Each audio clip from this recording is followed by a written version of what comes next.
मला क्षमा करा। माझ्या मनात पुन्हा असा विचार येणार नाही महाराज, मला क्षमा करा।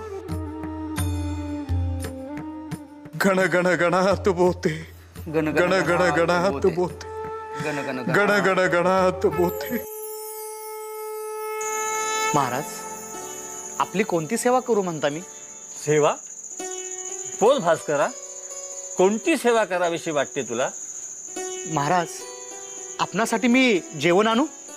आमच्यासाठी नको, मग ह्या तुकारामासाठी आण। महाराज, पापाचा धनी होऊ म्हणता मी। तुम्ही जेवण केल्याशिवाय आम्ही कधी जेवण करतो का?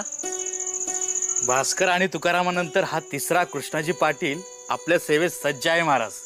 ओ कृष्णाजी पाटील! महाराज, आलोच। सेवा करायची इच्छा होती ना,